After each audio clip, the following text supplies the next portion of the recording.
দীর্ঘ টালবাহানার পর অবশেষে জয়ন্ত সিং এর বেআইনি হোয়াইট হাউস ভাঙতে উদ্যোগী কামারহাটি পৌরসভা।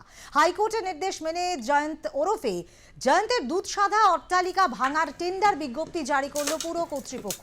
সেই বিজ্ঞপ্তিতে জানানো হয় আগামী 13ই জুন থেকে ভাঙা হবে আরিয়াদহের ত্রাস জেলবন্দি জয়ন্ত সিং এর সুবিশাল প্রাসাদোপম বাড়ি।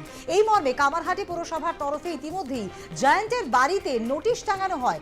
আদালতের নির্দেশ অনুসারে কামারহাটি পুরসভার টেন্ডারের মাধ্যমে নোটিশ দেয়। বলা হয় 2 মাসের মধ্যে এই বাড়ি ভাঙা হবে, তার 10 দিনের মধ্যে বাড়ির প্রয়োজনীয় জিনিস নিয়ে যেতে হবে।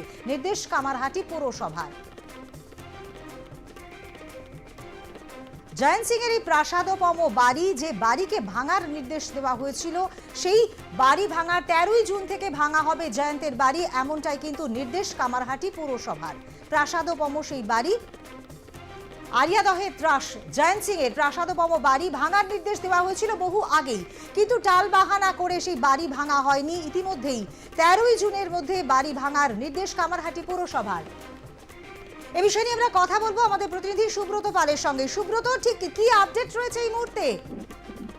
দেখো মৌসুমী, তোমাকে জানিয়ে রাখি যে কলকাতা হাইকোর্ট যে নির্দেশ দিয়েছিল যে আরিয়াদহ বেলগড়িয়ার দাস জয়ন্ত সিং ওরফে জয়ন্ত সিং এর যে রাজপ্রাসাদ সম বাড়ি, সেই বাড়ি ভাঙার কিন্তু নির্দেশ দিয়েছে কলকাতা হাইকোর্ট। এবং কলকাতা হাইকোর্ট কামারহাটি পুরসভাকে নির্দেশ দিয়েছে যে 8 সপ্তাহের মধ্যে সেই বাড়ি, অবৈধ যে বাড়িটি রয়েছে সেই বাড়িটি ভেঙে গুঁড়িয়ে খেলার মাঠ করে দিতে হবে। এরপর কামারহাটি পৌরসভার পক্ষ থেকে একেবারে কলকাতা হাইকোর্টের দ্বারস্থ হয় এবং সেখানে বলা হয় যে সরু গলির মধ্যে এই বাড়িটি অবস্থিত, সেখানে কোনো অবস্থাতেই 8 সপ্তাহের মধ্যে এত বড় বাড়ি ভাঙা সম্ভব নয়, তার জন্য আরো বেশি 4 সপ্তাহ সময় তারা চেয়ে আবেদন করে। কিন্তু কলকাতা হাইকোর্ট জানিয়ে দেয় পরিষ্কারভাবে যে তাদের যে নির্দেশ দেওয়া হয়েছে সেই নির্দেশ মতো তারা আগে কাজ করুক, তারপরে পরবর্তী যে সময়, অতিরিক্ত সময় যারা যেটা চেয়েছে সেটা নিয়ে পরে কলকাতা হাইকোর্ট বিবেচনা করে দেখবে। এরপরই কিন্তু কামারহাটি পৌরসভার পক্ষ থেকে জানানো হয় যে সেই বাড়িটি ভাঙার জন্য যে পরিকাঠামোর দরকার সেই পরিকাঠামো কামারহাটি পৌরসভার নেই এবং সেই কারণে তাদেরকে একটি টেন্ডার ডাকতে হবে। এবং কামারহাটি পৌরসভার একবার আদালতে যাওয়া, তারপর তাদের পরিকাঠামো নেই বলে বেশ কিছুটা সময় নষ্ট করা, এইগুলো নিয়ে কিন্তু এলাকার মানুষের মধ্যে ক্ষোভ বাড়তে থাকে। এরপর গতকালই তারা কিন্তু একেবারে একটি বিজ্ঞপ্তি জারি করে এবং বিজ্ঞপ্তি জারি করে তারা একটি নোটিশ দেয় যে 10 দিনের মধ্যে যে সংস্থা এই বাড়িটিকে ভাঙতে পারবে তারা যেন এসে এই কামারহাটি পৌরসভায় যেন আবেদন করে। এবং সেই নোটিশ দেওয়ার পর তারা 10 দিনের মধ্যে সেই বাড়িটিকে উপযুক্ত ব্যবস্থা নেবে বলে জানিয়েছেন। এবং কামারহাটি পৌরসভার উপপৌরপ্রধান তুষার চ্যাটার্জি জানিয়েছে যে পৌরসভার পক্ষ থেকে হাইকোর্টের যে রায় দিয়েছে সেই রায়কে মান্যতা দিয়ে ইতিমধ্যেই সেখানে যারা বসবাস করে তাদেরকে 10 দিনের মধ্যে তাদের বাড়ির মধ্যে থাকা সমস্ত জিনিসপত্র এবং যে দরকারি জিনিসগুলো রয়েছে, যেগুলো জরুরি জিনিস রয়েছে, সেই জিনিসগুলোকে সেখান থেকে সরিয়ে নেবার নোটিশ পাঠানো হয়েছে এবং সেই নোটিশ আজকে পাঠানো হয়েছে। এরপরই কিন্তু সেই 10 দিন সময় পেরিয়ে গেলেই কিন্তু কামারহাটি পৌরসভার পক্ষ থেকে সেই বাড়ি ভাঙার কাজ শুরু হবে বলে কিন্তু উপপৌরপ্রধান তুষার চ্যাটার্জি জানিয়েছে। মৌসুমী, বেশ, ধন্যবাদ।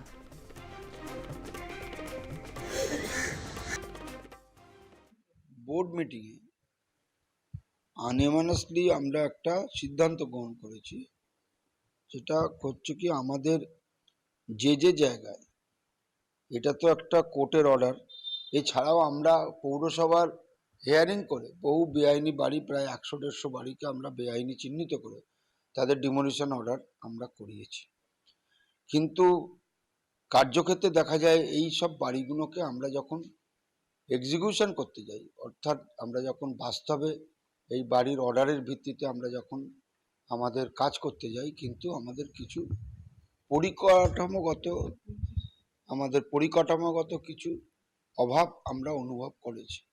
সেই অনুভবের পরে আমরা ভেবেছি যে বোর্ড মিটিংয়ে আমরা সিদ্ধান্ত গ্রহণ করি যে আমরা যে সকল বেআইনি বাড়ি আছে সেই বাড়িগুলোকে যাতে আমরা পরিকাঠামোগত অভাবের জন্য আমরা যেগুলো ভাঙতে পারছি না, আমরা একটা বাইরে থেকে এজেন্সি রিক্রুট করে টেন্ডারের মাধ্যমে যে কোনো কাজ করতে গেলে আমাদের টেন্ডার প্রসেসের মধ্যে দিয়ে আসতে হয়।